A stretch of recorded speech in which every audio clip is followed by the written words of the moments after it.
Subscribe करें हमारे YouTube channel साधना gold को और पाएं वीडियो सबसे पहले। और हाँ, बेल आइकन दबाना ना भूलें। तुलसी कंठी का इतना महत्व है, तो तुलसी कंठी का महत्व सुनकर क्या हम बाजार से खरीद करके पहन लें?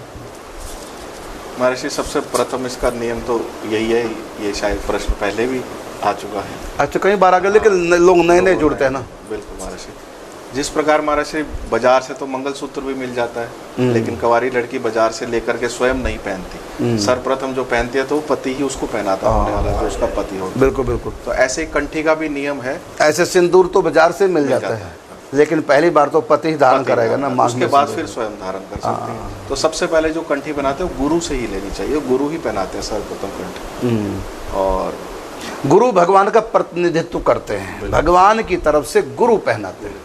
बिल्कुल। और इसके नियम भी हैं, फिर वो गुरु समझाते हैं कि कंठी का जो मूल नियम है, जो कुछ भी हम खाएं तो ठाकुर जी को भोग लगा के खाएं, और जो वस्तुएं ठाकुर जी को भोग नहीं लगती वो ना पाए। तो इसके कई नियम वो गुरु ही बताते हैं। मतलब गुरु प्रदत्त कंठी ही कंठी है। यदि गुरु प्रदत्त नहीं, फिर कंठी ना होगा तो माला है, वो बाजार से लेकर श्रृंगार रूप में आप वैसे पहनते हैं। अच्छा, श्रृंगार। अच्छा, चलो, कंठी तो नहीं कहलाएगी जो हम बाजार से पहनते हैं, वैसे माला पहन सकते हैं तुलसी की, हाथों में जैसे पहन लिया, गले में पहन लिया। ये तो श्रृंगार है, श्रृंगार पहन सकते हैं। तो ये बताएं फिर कंठी में और माला, तुलसी की माला में तुलसी कंठी में अंतर क्या है?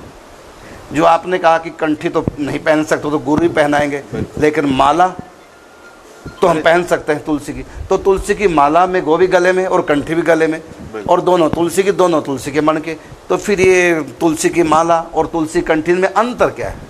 महर्षि, कंठी का मतलब जो कंठ से छुई रहती है उसको बोलते हैं कंठी, और जो लटकन रूप में होती है उसको बोलते हैं माला। तो माला पहन सकते हैं, कंठी गुरु से लेकर के। ठीक है, तो कंठी का अर्थ हो गया। देखो, मंदिर में हम गए तिलक लगा लेते हैं, नहीं, कुंवारी भी लगा लेगी तिलक। मंदिर में गए, पुजारी ने दिया, या अष्टमी ले लिया, माथे बिंदी तिलक लगा लिया, मंदिर का चंदन का लगा लिया, चाहे सिंदूर का भी हो। हनुमान जी के यहाँ गए तो लगा लिया, ठाकुर जी के यहाँ चंदन का तो प्रसाद मिला तो लगा लिया।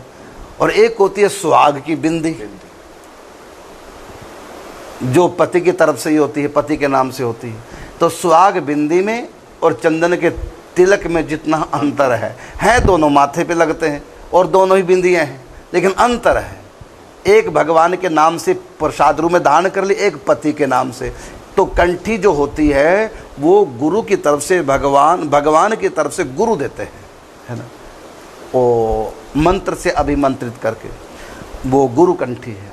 और माला तो उसकी तरह चंदन का तिलक लगा लिया, टीका लगा लिया मंदिर में जाके। महत्व दोनों का है। बिल्कुल।